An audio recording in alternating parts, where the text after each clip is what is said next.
ಪ್ರಿಯ ದೇವಜನರೇ, ಇವತ್ತಿನ ದೇವರ ವಾಕ್ಯವನ್ನು ನಾವು ಆಲಿಸೋಣ. ಯೋಹಾನ 21ನೇ ಅಧ್ಯಾಯ 11ನೇ ವಾಕ್ಯ. ಸಿಮೋನ ಪೇತ್ರನ ದೋಣಿಯನ್ನು ಹತ್ತಿ ಬಲೆಯನ್ನು ದಡಕ್ಕೆ ಎಳೆದು ತಂದನು. ಬಲೆಯಲ್ಲಿ ತುಂಬ ದೊಡ್ಡ ಮೀನುಗಳು, ಒಟ್ಟಿಗೆ 153 ಇದ್ದವು. ಅಷ್ಟು ಮೀನುಗಳು ಇದ್ದರೂ ಬಲೆಯೂ ಹರಿಯಲಿಲ್ಲ. ಪ್ರಿಯ ದೇವಜನರೇ, ಯೋಹಾನ ಪೇತ್ರನು ನಂಬಿಕೆಯಿಂದ ಬಲೆಯನ್ನು ಬೀಸಿದನು.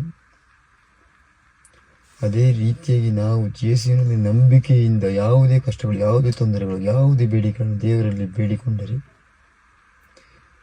ನಮ್ಮ ಎಲ್ಲ ತೊಂದರೆಗಳು, ಕಷ್ಟಗಳು, ನೋವುಗಳು ದೂರವಾಗುತ್ತದೆ. ಪ್ರಿಯರೇ, ಮುಖ್ಯವಾಗಿ ನಾವು ಸೈತಾನನ ಆಸೆಗೆ ಬಲಿಯಾಗಬಾರದು.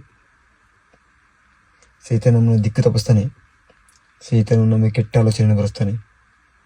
ದೇವರಲ್ಲಿ ಪ್ರಾರ್ಥಿಸೋಣ ಅನ್ನುವಾಗ ಆ ಸೈತಾನ ನಮ್ಮ ಮನಸ್ಸಿನಲ್ಲಿ ಕೆಟ್ಟ ಅಭಿಪ್ರಾಯಗಳನ್ನು ಮೂಡಿಸುತ್ತಾನೆ. ಪ್ರಿಯರೇ, ಆದ್ದರಿಂದ ನಾವು ಯೇಸುವಿನ ನಾಮದಲ್ಲಿ ನಡೆಯೋಣ. ಪ್ರಿಯರೇ, ಯೇಸುವಿನ ನಾಮದಲ್ಲಿ, ಯೇಸುವಿನ ಮಾತಿಗೆ ಬೆಲೆ ಕೊಟ್ಟು ಯೇಸುವಿನ ವಾಕ್ಯವನ್ನು ಓದಿ ದೇವರ ನಾಮದಲ್ಲಿ ಬೆಳೆಯೋಣ.